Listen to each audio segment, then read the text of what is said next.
I often tell people the story of how I turned to freelancing and never looked back.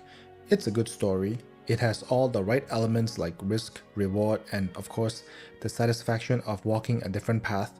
But here's the thing. The story they hear is the highlight reel. The truth behind it, it was messy. For every confident step forward, there were moments when I wasn't sure if I could keep going. To be honest, no one really talks about what happens after you make the leap. Sure, the idea of working for yourself sounds liberating. You are your own boss, you make your own rules, and you have the freedom to pick and choose what you work on. But those who sell this dream often forget to mention that being your own boss means being the one responsible when everything feels like it's falling apart. It's not all sunshine and rainbows. The reality is, some months are a complete drought. You sit there, watching the emails stay empty, questioning if you made the right choice, and wondering if maybe, just maybe, you should have taken that cushy job offer instead. For me, those long stretches of nothing were the hardest. There were months when the only success I had was learning how to stay mentally stable, not letting the silence destroy me. I vividly remember applying for jobs during those uncertain times. One part of me was trying to convince myself that getting a real job again wasn't such a bad idea. I mean, wouldn't it be easier? Get paid regularly, maybe a few benefits. That's when the internal battle really began. It's funny to look back now and realize that those job application interviews where I got rejected were actually blessings in disguise. Each rejection was a nudge, pushing me back toward where I truly needed to be.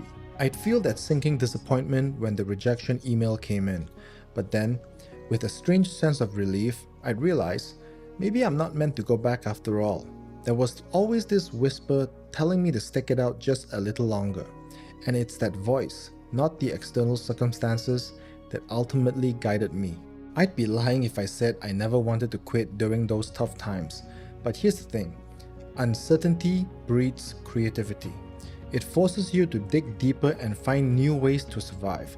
That's when things started to shift for me. I learned to treat each drought period not as a failure, but as an opportunity to innovate and recalibrate. It's during these down periods that I discovered new ways of doing things, new ways to market myself, and new ways to offer services. And strangely enough, the more I embraced the chaos, the more it felt like I was in control. Now, looking back, I realized that those times of uncertainty were essential to my growth. They pushed me to test my resilience, to adapt, and to trust the process. Without those moments, I wouldn't be where I am today, confident in my path and deeply rooted in my purpose. So, what's the takeaway? Simple. If you're in a season of uncertainty right now, don't fight it. Lean into it instead, because believe it or not, uncertainty is part of the journey. It's not an obstacle, but a stepping stone. Each rejection, each failure, each moment of doubt is a necessary part of growth.